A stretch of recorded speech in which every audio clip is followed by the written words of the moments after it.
বর্ষা এলেই পর্যটকরা ভিড় জমান হাওরে। নেত্রকোনার হাওরের পর্যটন নিয়ে জানাতে সরাসরি যুক্ত হচ্ছেন সহকর্মী জিয়াউর রহমান। জিয়া, হাওরের পর্যটকের উপস্থিতি কেমন দেখছেন, বিস্তারিত জানাবেন। ন্যান্সি, আপনাকে আমি প্রথমেই জানিয়ে রাখি যে এই নেত্রকোনা একটি হাওর জেলা।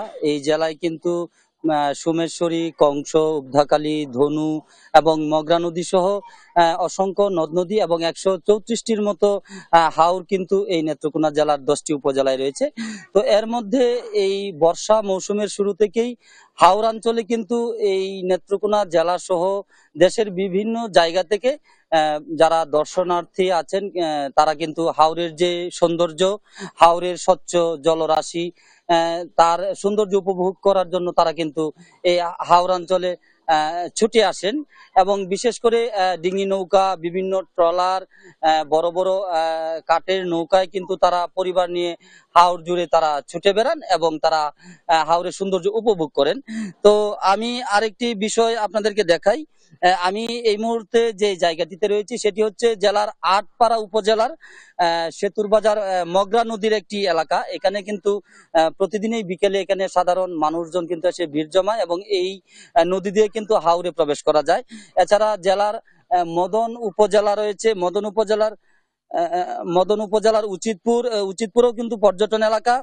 তো আমরা এখানকার একজন বাসিন্দার কাছে একটু জানবো। আচ্ছা, হাওরের দর্শনার্থী কেমন আসছে, বর্তমানে কি অবস্থা? নেত্রকোনা আসলে একটি হাওর অঞ্চল। এখানকার নেত্রকোনার যে হাওর গুলো রয়েছে সেগুলো বর্ষাকালে কিন্তু অসাধারণ একটি সুন্দর রূপ ধারণ করে। তো হাওরের এই সৌন্দর্য দেখার জন্য দেশের বিভিন্ন প্রান্ত থেকে কিন্তু পর্যটকরা এখানে এসে ভিড় করে। তো পর্যটকদের জন্য সবচেয়ে বড় সমস্যা হলো হাওর পাড়ে আসলে তেমন কোনো রিসোর্ট নেই, তাদের খাবার দাবারের জন্য তেমন কোনো হোটেল নেই, রেস্তোরাঁ নেই। তো অন্যান্য যাতায়াতের যে অন্যান্য অসুবিধা রয়েছে। তারপরে যে পর্যটকদের যে নিরাপত্তার ব্যবস্থা তেমন নেই।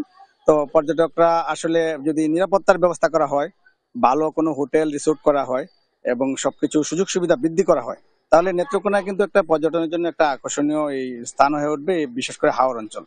তো আমরা এই প্রশাসন যদি এই ব্যবস্থাগুলো নেয়, অর্থাৎ ভালো সুযোগ সুবিধা বৃদ্ধি করে, তাহলে আপনারা শুনছিলেন যে এতক্ষণ এখানকার একজন বাসিন্দা কিন্তু তিনি জানাচ্ছিলেন যে বিভিন্ন সুযোগ সুবিধার অভাব রয়েছে।